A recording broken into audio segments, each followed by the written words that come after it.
Hello students, आइए देखते हैं एल्केन के रासायनिक गुणधर्म के बारे में। Chemical property of alkene. ध्यान समझिएगा, मैं मनीष गुप्ता अपने चैनल में आपका स्वागत करता हूं। जैसा पहले बताया जा चुका है, अम्ल, क्षारक, ऑक्सीकारक और अपचायक पदार्थों के प्रति एल्केन सामान्यतः निष्क्रिय होता है। अम्ल, क्षारक, ऑक्सीकारक, अपचायक पदार्थों के प्रति एल्केन जो है वह सामान्यतः निष्क्रिय होता है। विशेष परिस्थिति में एल्केन इन अभिक्रियाओं को प्रदर्शित करता है। नॉर्मल कंडीशन में नहीं प्रदर्शित करता है, विशेष परिस्थिति में यह अभिक्रियाओं को प्रदर्शित करता है। जैसे पहली जो अभिक्रिया है वह है आपकी प्रतिस्थापन अभिक्रियाएं। प्रतिस्थापन अभिक्रियाएं एल्केन के एक या अधिक हाइड्रोजन परमाणु जो है हैलोजन, नाइट्रोजन तथा सल्फोनिक अम्ल द्वारा प्रतिस्थापित हो जाते हैं। एल्केन के एक या अधिक हाइड्रोजन परमाणु हैलोजन, नाइट्रोजन तथा सल्फोनिक अम्ल द्वारा प्रतिस्थापित हो जाते हैं। उच्च तापक्रम 573 से 773 केल्विन या सूर्य के विसरित प्रकाश या पराबैंगनी विकिरण की उपस्थिति में हैलोजनीकरण होता है। उच्च तापक्रम या सूर्य के विसरित प्रकाश या पराबैंगनी विकिरण की उपस्थिति में एल्केनों का हैलोजनीकरण होता है। कम अणुभार वाले एल्केन नाइट्रीकरण तथा सल्फोनीकरण नहीं दर्शाते हैं। जो कम अणुभार वाले एल्केन हैं वे नाइट्रीकरण तथा सल्फोनीकरण नहीं दर्शाते हैं।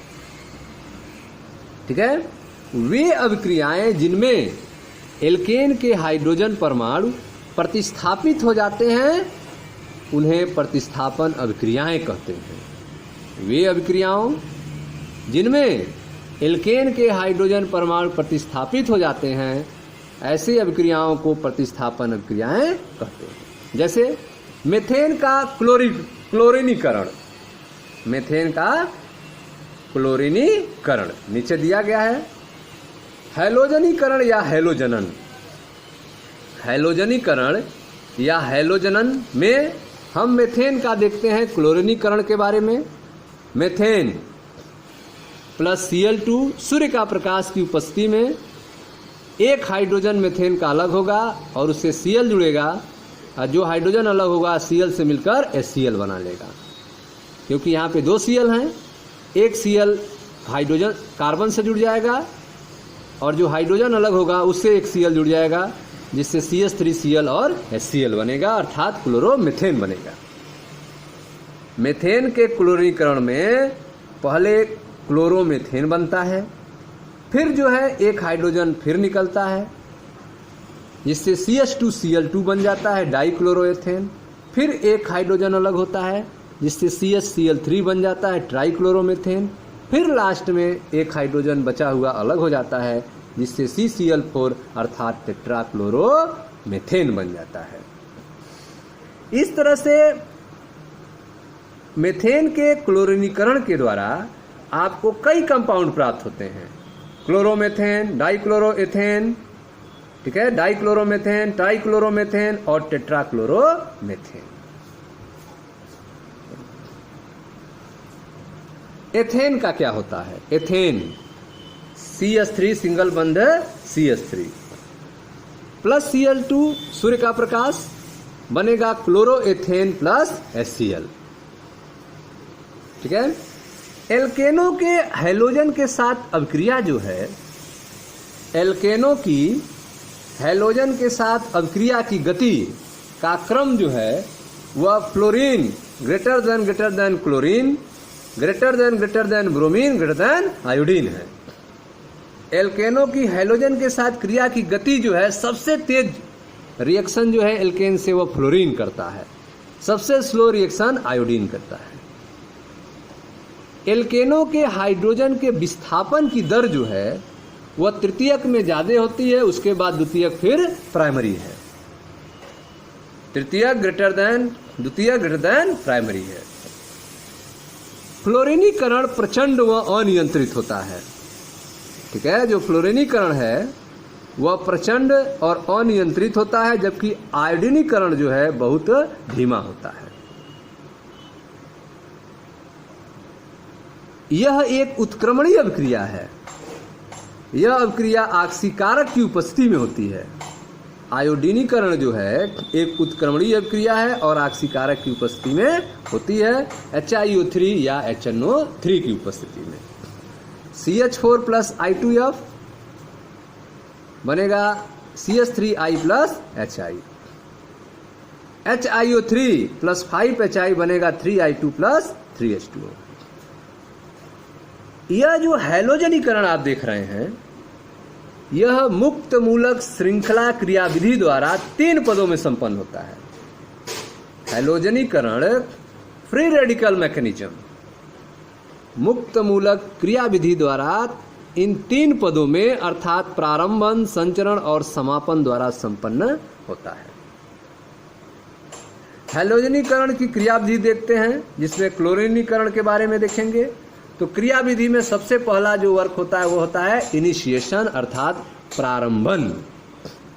प्रारंभन में क्या होगा? यह अभिक्रिया वायु तथा प्रकाश की उपस्थिति में क्लोरीन अणु के सम अपघटन से प्रारंभ होती है। क्लोरीन अणु का सम अपघटन होता है। Cl2 का Cl बंध टूट जाएगा, जिससे क्लोरीन मुक्त मूलक बनेगा। प्रारंभन यह अभिक्रिया वायु तथा प्रकाश की उपस्थिति में क्लोरीन अणु के सम अपघटन होमोलाइसिस से प्रारंभ होती है। क्लोरीन क्लोरीन आबंध कार्बन कार्बन तथा कार्बन हाइड्रोजन आबंध की तुलना में दुर्बल होता है, अतः यह आसानी से टूट जाता है। ठीक है, तो सबसे पहले जो है क्लोरीन क्लोरीन आबंध जो है टूट जाता है, जिससे क्लोरीन मुक्त मूलक बनता है। ठीक है, यह समांश विदलन होता है सूर्य के प्रकाश की उपस्थिति में। इसके बाद आता है संचरण, प्रोपागेशन। क्लोरीन मुक्त मूलक जो है मेथेन अणु पर आक्रमण करता है। क्लोरीन मुक्त मूलक मेथेन अणु पर आक्रमण करके कार्बन हाइड्रोजन आबंध को तोड़कर HCl बनाते हैं। जब कार्बन हाइड्रोजन बंध टूटेगा तो हाइड्रोजन अलग होगा, उससे Cl जुड़कर HCl बनाते हैं। मेथिल मुक्त मूलक बनाते हैं, जो अभिक्रिया को अग्र दिशा में ले जाते हैं। तो क्लोरीन मुक्त मूलक जो है वह मेथेन पर आक्रमण करेगा सूर्य के प्रकाश में, जिससे मेथिल मुक्त मूलक और HCl बनेगा, जिससे अभिक्रिया फॉरवर्ड डायरेक्शन में पहुंचेगी। मेथिल मुक्त मूलक जो है वह क्लोरीन के दूसरे अणु पर आक्रमण करके मेथिल क्लोराइड बनाता है तथा एक अन्य क्लोरीन मुक्त मूलक बनाते हैं। ठीक है, मेथिल मुक्त मूलक जो है क्लोरीन के दूसरे अणु पर आक्रमण करता है, जिससे मेथिल क्लोराइड तथा एक अन्य क्लोरीन मुक्त मूलक बनता है, जो क्लोरीन अणु के समांसन के कारण बनते हैं। ठीक है, मेथिल क्लोराइड प्लस क्लोरीन सूर्य का प्रकाश बनेगा मेथिल क्लोराइड और प्लस क्लोरीन मुक्त मूलक। ठीक है, तो यह जो आपका मेथिल मुक्त मूलक है यह CH3 यह नहीं है, यह क्लोरीन पर आक्रमण करता है। मेथिल मुक्त मूलक अर्थात CH3 डॉट क्लोरीन के दूसरे अणु पर आक्रमण करता है, जिससे मेथिल क्लोराइड और एक अन्य क्लोरीन मुक्त मूलक बनता है। मेथिल तथा क्लोरीन मुक्त मूलक जो उपरोक्त पदों में क और ख से प्राप्त होते हैं, पुनः व्यवस्थित होकर श्रृंखला अभिक्रिया का प्रारंभ करते हैं। जो क और ख में आप देख रहे हैं कि जो क्लोरीन मुक्त मूलक बना है, मेथिल मुक्त मूलक बना है, यह जो है पुनः व्यवस्थित होकर श्रृंखला अभिक्रिया को प्रारंभ करते हैं। संचरण पद क और ख सीधे ही मुख्य उत्पाद देते हैं। जो संचरण पद क और ख है वह सीधे ही मुख्य उत्पाद देते हैं, किंतु अन्य कई संचरण पद संभव हैं। ऐसे 2 पद निम्नलिखित हैं जो अधिक हैलोजन युक्त उत्पाद का निर्माण को समझाते हैं। पहला है मेथिल क्लोराइड। जब क्लोरीन मुक्त मूलक से मिलेगा तो मेथिलीन क्लोराइड बनाएगा CH2Cl और HCl बनाएगा। यह जो CH2Cl है यह क्लोरीन से जब मिलेगा तो CH2Cl2 बनाएगा और क्लोरीन मुक्त मूलक बनाएगा, अर्थात डाइक्लोरो एथेन बनाएगा, मेथेन बनाएगा। ठीक है, यह आपका संचरण पद है। अब आता है श्रृंखला समापन पद।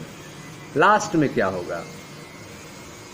कुछ समय पश्चात अभिकर्मक की समाप्ति तथा विभिन्न पार्श्व अभिक्रियाओं के कारण अभिक्रिया समाप्त हो जाती है।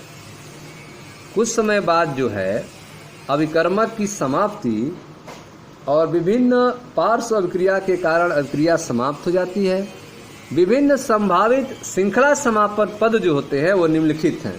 पहला, क्लोरीन मुक्त मूलक आपस में मिलकर क्लोरीन बना लेंगे, Cl2 बना लेंगे। मेथिल मुक्त मूलक मिलकर एथेन बना लेंगे। मेथिल मुक्त मूलक और क्लोरीन मुक्त मूलक मिलकर मेथिल क्लोराइड बना लेंगे।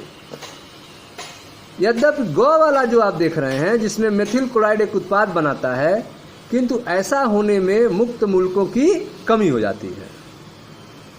ठीक है, गो वाले स्टेप में मेथेन के क्लोरीनीकरण के दौरान एथेन का उपोत्पाद बाई प्रोडक्ट के रूप में बनने के कारण को उपरोक्त क्रियाविधि द्वारा समझाया जा सकता है। ठीक है, तो इस तरह से आपने देखा कि प्रतिस्थापन अभिक्रिया में हैलोजनीकरण के बारे में, जिसमें क्लोरीनीकरण आपको समझाया गया, जिसकी क्रियाविधि को आपने समझा, जिसमें आपका प्रारंभन, संचरण और श्रृंखला समापन 3 स्टेप में यह अभिक्रियाएं कंप्लीट होती हैं और मुक्त मूलक अभिक्रिया होती है। ठीक है स्टूडेंट्स, अब देखते हैं दूसरा रासायनिक गुणधर्म अर्थात दहन के बारे में। दहन में क्या होता है?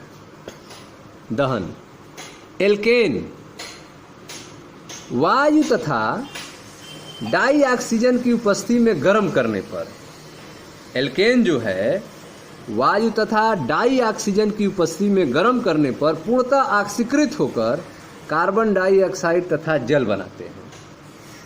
साथ ही अधिक मात्रा में ऊष्मा निकलती है। एल्केन वायु तथा डाई ऑक्सीजन की उपस्थिति में गर्म करने पर पूर्णतः ऑक्सीकृत होकर कार्बन डाइऑक्साइड तथा जल बनाते हैं, साथ अधिक मात्रा में ऊष्मा उत्पन्न होती है। समीकरण आप देख सकते हैं, मेथेन डाई ऑक्सीजन की उपस्थिति में कार्बन डाइऑक्साइड और जल बना रहे हैं और अधिक मात्रा में ऊष्मा उत्पन्न हो रही है, -890 किलोजूल पर मोल। मेथेन, ब्यूटेन में भी आप देख रहे हैं, ब्यूटेन भी ऑक्सीजन गैस की उपस्थिति में दहन होता है, कार्बन डाइऑक्साइड जल बनाता है और अधिक मात्रा में ऊष्मा उत्पन्न करता है, -2875.84 किलोजूल पर मोल। तो ब्यूटेन में जो ऊष्मा की मात्रा है, कंबस्जन एंथैल्पी जो है बहुत अधिक है। मानक एंथैल्पी परिवर्तन कंबस्जन का ब्यूटेन का अधिक आता है मेथेन की तुलना में। ठीक है, किसी एल्केन के लिए सामान्य दहन अभिक्रिया निम्नलिखित रूप में आप लिख सकते हैं। CnH2n+2 + 3n+1/2O2 NCO2 + n+1 H2O। ठीक है, जैसे मेथेन का अगर लेते हैं तो मेथेन लेने के लिए आपको कार्बन की संख्या 1 लेनी पड़ती है, तो C और N की जगह 1 लिखेंगे तो CH4 हो जाएगा, प्लस ऑक्सीजन कितना लगेगा CH4 में 3n+1/2 अर्थात 3 और N का मान 1 है तो 3 और 1 4/2, 4/2 मतलब 2, तो CH4 + 2O2 बनेगा CO2 + 2H2O, क्योंकि N का मान 1 लिए हैं आप। ठीक है, यह एक सामान्य दहन अभिक्रिया है। अधिक मात्रा में ऊष्मा निकलने के कारण एल्केन को ईंधन के रूप में काम में लाते हैं। ठीक है, एल्केन को जलाने पर, दहन करने पर अधिक मात्रा में ऊष्मा निकलती है, इसलिए एल्केन को ईंधन के रूप में काम में लेते हैं। एल्केनों का अपर्याप्त वायु तथा डाई ऑक्सीजन द्वारा अपूर्ण दहन से, एल्केनों का अपर्याप्त वायु के द्वारा या डाई ऑक्सीजन द्वारा अपूर्ण दहन से, इनकम्प्लीट कंबस्जन से कार्बन कज्जल बनता है, कार्बन ब्लैक बनता है, जिसका उपयोग स्याही, मुद्रण स्याही के काले वर्णक और पूरक के रूप में होता है। ठीक है, तो एल्केन के अपर्याप्त वायु तथा डाई ऑक्सीजन द्वारा अपूर्ण दहन से कार्बन कज्जल बनता है, जिसका उपयोग स्याही में, मुद्रण स्याही के काले पिगमेंट्स के रूप में और पूरक अर्थात फिल्टर के रूप में होता है। Methane gas plus oxygen gas अपूर्ण दहन, कार्बन ब्लैक प्लस H2O। यह था आपका दहन के बारे में। अब देखते हैं तीसरी प्रॉपर्टी एल्केन की, नियंत्रित ऑक्सीकरण के बारे में। नियंत्रित ऑक्सीकरण के बारे में। उच्च दाब, डाई ऑक्सीजन तथा वायु के सतत प्रवाह के साथ, उच्च दाब डाई ऑक्सीजन तथा वायु के सतत प्रवाह के साथ उपयुक्त उत्प्रेरक की उपस्थिति में एल्केन को गर्म करने पर कई प्रकार के ऑक्सीकारक उत्पाद बनते हैं। उच्च दाब पर डाई ऑक्सीजन तथा वायु के सतत प्रवाह के साथ उपयुक्त उत्प्रेरक की उपस्थिति में एल्केन को गर्म करने पर कई प्रकार के ऑक्सीकारक उत्पाद बनते हैं। जैसे पहला, मेथेन को ऑक्सीजन की उपस्थिति में, कॉपर उत्प्रेरक की उपस्थिति में 523 केल्विन ताप और 100 वायुमंडलीय दाब पर गर्म करने पर मेथेनॉल बनता है। मेथेन को ऑक्सीजन की उपस्थिति में, मॉलिब्डेनम ऑक्साइड की उत्प्रेरक की उपस्थिति में गर्म करने पर मेथेनॉल बनता है। ठीक है, मेथेनॉल बनता है, मेथेनॉल नहीं बनता, मेथेनॉल बनता है। ठीक है, CHO है या CHO मेथेनॉल, और यह मेथेनॉल है, OH ग्रुप है। अगला, एथेन को ऑक्सीजन की उपस्थिति में गर्म करने पर उत्प्रेरक की उपस्थिति में एथेनोइक अम्ल बनता है। ठीक है, तो आप देख रहे हैं कि उच्च ताप, डाई ऑक्सीजन, वायु के सतत प्रवाह और उपयुक्त उत्प्रेरक की उपस्थिति में एल्केन को गर्म करने पर कई ऑक्सीकारक उत्पाद बनते हैं। जैसे आपने देखा, मेथेन को ऑक्सीजन की उपस्थिति में गर्म करने पर मेथेनॉल बना, मेथेन को ऑक्सीजन की उपस्थिति में गर्म करने पर मेथेनॉल बना, एथेन को ऑक्सीजन की उपस्थिति में गर्म करने पर एथेनॉइक अम्ल बना। साधारणतः एल्केनों का ऑक्सीकरण नहीं होता है। साधारणतः जो है एल्केनों का ऑक्सीकरण नहीं होता है, किंतु तृतीयक हाइड्रोजन परमाणु वाले एल्केन पोटेशियम परमैंगनेट से ऑक्सीकृत होकर सतत संगत एल्कोहल देते हैं। नॉर्मल कंडीशन में साधारण रूप से एल्केनों का ऑक्सीकरण नहीं होता है, किंतु तृतीयक हाइड्रोजन परमाणु वाले जो एल्कीन होते हैं वे पोटेशियम परमैंगनेट से ऑक्सीकृत होकर संगत एल्कोहल देते हैं। जैसे यह तृतीयक हाइड्रोजन वाला परमाणु है CH3 thrice CH 2 methyl propane, यह पोटेशियम परमैंगनेट KMnO4 की उपस्थिति में इसका ऑक्सीकरण हो जाता है, जिससे यह एल्कोहल देता है, 2 मेथिल प्रोपेन 2 आल देता है, 2 मेथिल प्रोपेन 2 आल देता है, अर्थात एल्कोहल देता है। ठीक है, तो यह था आपका नियंत्रित ऑक्सीकरण के बारे में।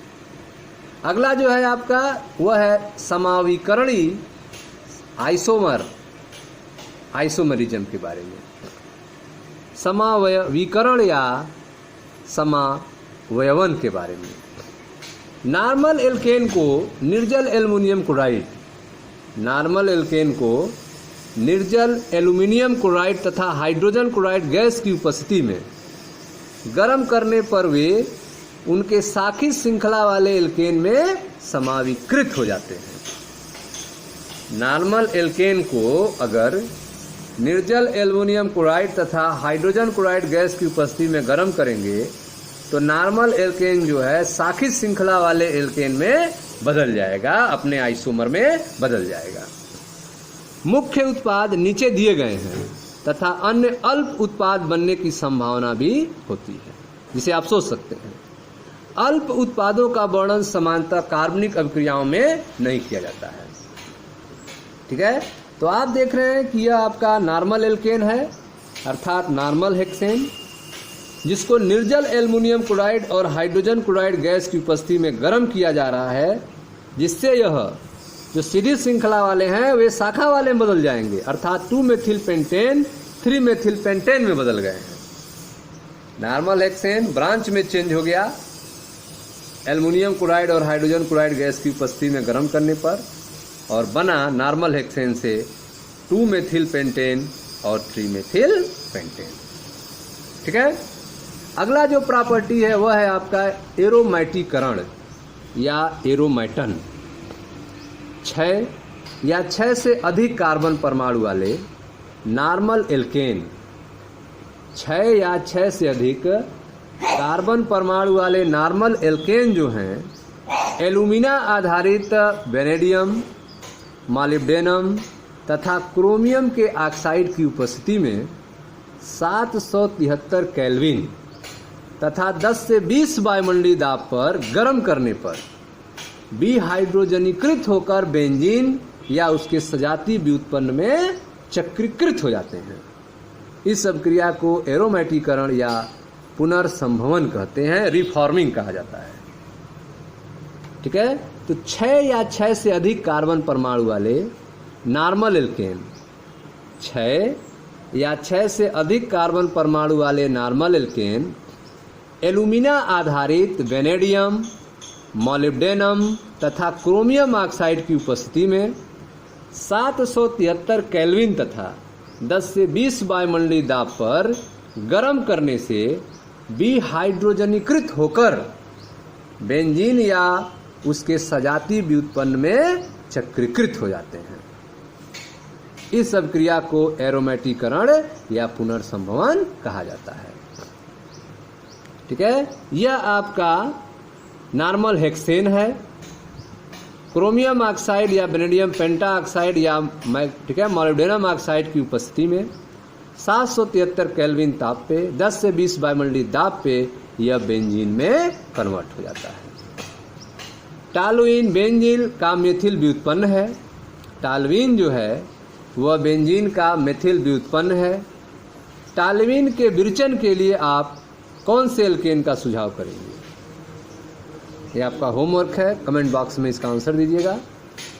अगला जो है आपका वह है भाप के साथ अभिक्रिया। भाप के साथ एल्केन की अभिक्रिया कैसे होती है? मेथेन। मेथेन भाप के साथ निकेल उत्प्रेरक की उपस्थिति में 1273 केल्विन पर गर्म करने पर कार्बन डाइऑक्साइड तथा डाइहाइड्रोजन देता है। मेथेन जो है भाप के साथ निकेल उत्प्रेरक की उपस्थिति में 1273 केल्विन पर गर्म करने पर कार्बन मोनोऑक्साइड तथा डाइहाइड्रोजन देता है। यह विधि डाइहाइड्रोजन के औद्योगिक उत्पादन में अपनाई जाती है। मेथेन भाप के साथ अभिक्रिया करेगा निकेल उत्प्रेरक की उपस्थिति में 1273 केल्विन पर कार्बन मोनोऑक्साइड और डाइहाइड्रोजन उत्पन्न करता है। यह विधि डाइहाइड्रोजन के औद्योगिक उत्पादन में अपनाई जाती है। ठीक है। अगला है आपका ताप अपघटन, पायरोलिसिस के बारे में। उच्चतर एल्केन, जो उच्चतर एल्केन है उच्च ताप पर गर्म करने पर निम्नतर एल्केनों या एल्कीनों में अपघटित हो जाते हैं। उच्चतर एल्केन जो हैं उनको उच्च ताप पर अगर गर्म किया जाए तो वे निम्नतर एल्केन या एल्कीनों में टूट जाते हैं। उष्मा के अनुप्रयोग से छोटे विखंड बनाने की ऐसी अपघटनीय अभिक्रिया को ताप अपघटन या भंजन कहा जाता है, पायरोलिसिस या क्रैकिंग कहा जाता है। ठीक है। उच्चतर एल्केन उच्च ताप पर गर्म करने पर निम्नतर एल्केनों या एल्कीनों में अपघटित हो जाते हैं।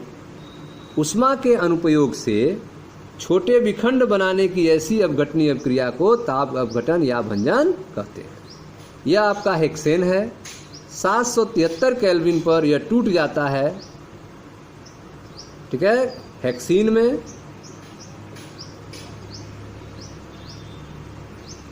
ब्यूटीन में, ठीक है, और यह आप देख रहे हैं C3H6 C3H6 प्रोपीन में। ठीक है, तो यह आप देख रहे हैं छोटे छोटे टुकड़ों में यह टूट जाते हैं। हेक्सेन जो है वह हेक्सीन और हाइड्रोजन में, ब्यूटीन और ठीक है ब्यूटेन में, प्रोपेन में, एथेन में, C2H6 एथेन में, और प्रोपीन एथीन और मेथेन में टूट जाता है। एल्कीनों का भंजन जो है, एल्केनों का भंजन एक मुक्त मूलक अभिक्रिया मानी जाती है।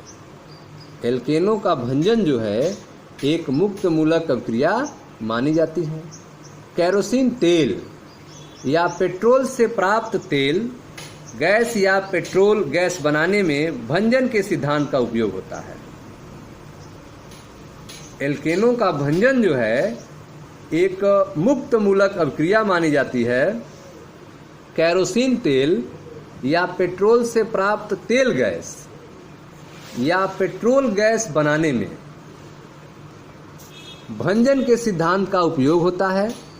उदाहरण स्वरूप डोडेकेन, जो कि केरोसिन तेल का एक घटक है, डोडेकेन को 973 केल्विन पर प्लैटिनम, पैलेडियम अथवा निकेल की उपस्थिति में गर्म करने पर हेप्टेन तथा पेंटीन का मिश्रण प्राप्त होता है।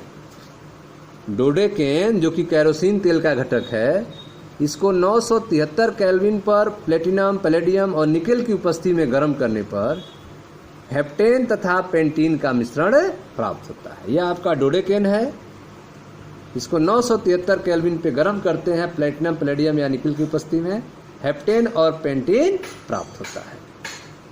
ठीक है, तो इस तरह से केरोसिन तेल या पेट्रोल से प्राप्त तेल गैस या पेट्रोल गैस बनाने में भंजन सिद्धांत का उपयोग किया जाता है। तो यह था स्टूडेंट्स एल्केन के रासायनिक गुणधर्म के बारे में।